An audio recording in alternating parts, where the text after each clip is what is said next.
Hey, good morning, YouTube. Lovely February morning, and it is raining like cats and dogs. I don't know how well you can see this, but it is raining, and it started around 11 o'clock last night, I believe.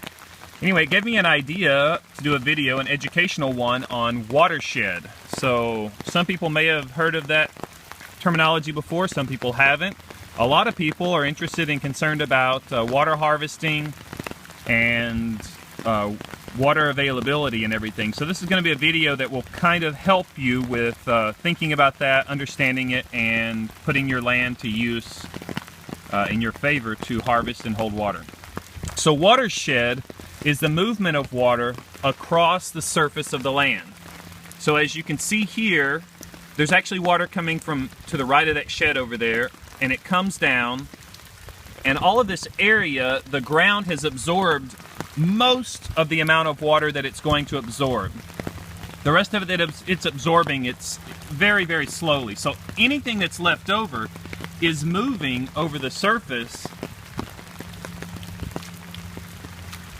And if you can see here, this is kind of a channel point as the water moves across. So the water moves across the surface and it moves down grade to a lower elevation. So what I'm about to show you is not usually what's talked about or referred to when referring to watershed, but it should make the point.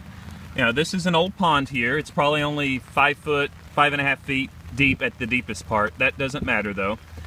So if you look at the surface of the water, it's always going to be level. Gravity is going to keep the surface of the water level. And so watershed is whenever the water moves off.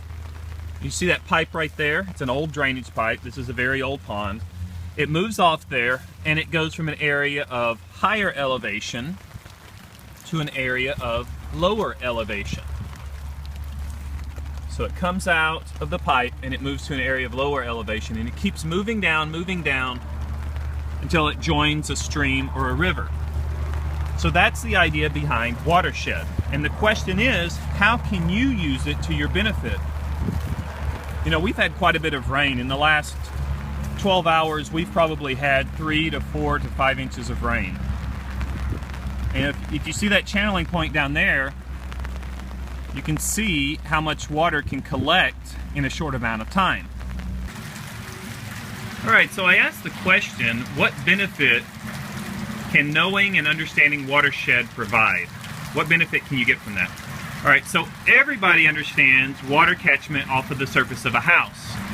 If you can redirect the flow of the water off the house into a catchment system, then you can hold water and have it for using in your house or around your house with a garden or animals or otherwise. But what benefit can you get from understanding watershed? Well, if you understand watershed, you can have a look at your property and you can gain a better perspective and get some ideas of what you can actually do with that water. And I would say there are 3 main things that you can do with water moving across the surface of your land. Number 1, you can catch and hold it. Number 2, you can redirect it. And number 3, you can slow it down and help it to soak in. So catch and hold it, redirect it, or soak it in, okay? Now redirecting it, you could redirect it into catchment, you could redirect it to another location, you could redirect it to avoid erosion. But with those 3 things, you can either hold water to use for later, and that's a huge resource. If you have high enough elevation change on your property, you could actually hold the water on the upper end of your property and install a ram pump system or some type of a small mini turbine system to gain energy, electricity, or the movement of water in a ram pump system to another location. One important thing that the United States is suffering from right now is with the water soakage. With farmland, with property development, with roads and everything, so we have become very poor about the water soaking into the land. And that is a problem because we get most of our drinking water from aquifers, underground aquifers. And those underground aquifers were originally charged and continue to be charged by surface water that has soaked in. And if we don't, if our soaking in is very poor, if we're not getting a high volume of water soaking in, then we're not getting much recharging of those underground aquifers. That is a huge problem. In San Antonio, they have, those may be, some of those may be fossil aquifers. Those don't recharge very quickly, but they, I believe, have other aquifers that are surface water rechargeable, but are not getting recharged very quickly.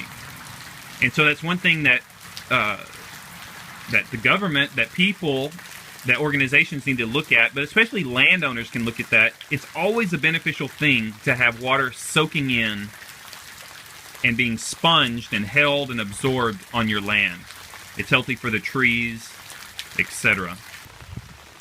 Now, there are some simple ways that you can figure out what the elevation is on your land, the slight, minor changes in elevation and grade. And you can figure out places, the most ideal locations to put in ponds and water catchment. You might want to look up permaculture and swales, S-W-A-L-E-S, swales, to find out more about that. Because if you can put in a couple of small wet weather ponds and then irrigate from those at the beginning of spring and summer, even if they dry up and you don't irrigate from them later, you can get a bounty of production from a practically free, renewable, natural resource. Okay, this old pond here is probably only about 3.5 foot deep. It actually dries up during the summer. But it's holding an extra, who knows, 10,000, 50,000 gallons. I don't know what the number is. I haven't done the calculation. Because of this dam right here that we reinstalled. And this was just done by hand. And it's not perfect, but so far it's holding up. But all of this had eroded out. This was just an open channel here where the water would flow out. And we excavated from in there, myself and my kids, and my mom even helped. And we reinstalled a dam here. And if you notice a couple things about it, we try to make it as level as possible, so it's not perfect, but so that the water could flow over it evenly. It's flowing over on the sides right now.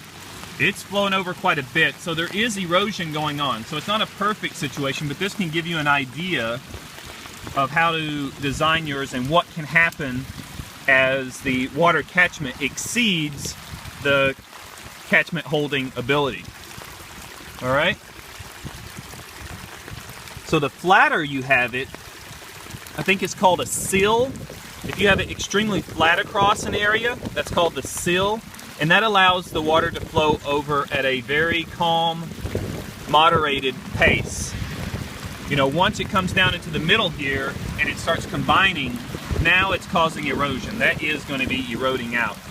And if we don't ever do anything about this after this rain or after a couple more, it will just eat right into it and remove all of this, or break down the integrity of it so that the whole dam would eventually erode away.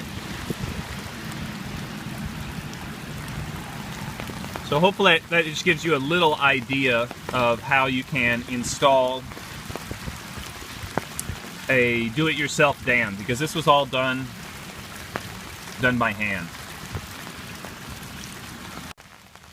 Okay, one other thing I wanted to talk about in looking at this area of water right here, you see there's property over there, and this is a low area in the middle, and you can kind of see a couple spots where the stream of water is flowing. I think there's a little bit of flow that comes from there somewhere, and then over there in the middle across the fence is another area. You can see it coming down, and another one right there, it looks like. So this spot that I'm at is a channeling point. And what I want to cover is erosion. The other thing that you want to prevent and work so it's in your favor when you're looking at land and water and the movement of water across your land, the watershed and the water catchment and harvesting. The other thing you want to look at is erosion. You want to prevent erosion because that is removing soil and usually topsoil from the land and taking it eventually into the oceans, which is not where it needs to be. There's some statistics about the amount of topsoil that is deposited into the Gulf of Mexico every year, and the number is huge. So it's a huge loss of resource because of poor management techniques, erosion, and yeah, just all kinds of bad stuff. So here, one thing that you can do to help prevent erosion as the water moves across your land, it's going to build up speed. As there's more volume coming in of the water, it builds up speed. And so one thing you want to do is slow it down. So here I had this low area, this wet weather creek, and I filled it in with hay, not too thick, but I filled it in with hay, these twigs that had been left over from what we had fed to the goats. They ate the leaves off those branches. And then leaves have filled in during the fall. And so this hay here, as the water has to filter through this, it slows down, and any dirt or topsoil or anything that's in the water at that point will drop out as it slows down and hits this this little dam here. But it filters through. It's not meant to prevent it from moving, just to slow it down. And over there I put in some more hay. I can see I needed to do some more. That was covering up some bare soil. And then here I put in a little thing, a little log dam, a little minor one. I put this one in next to this tree right here with the intent of, I was putting in punky wood, mostly rotten wood, stuff that I wasn't going to burn, but I thought could be helpful for breaking down and providing nutrient for this small oak tree right here. So if you can slow down, even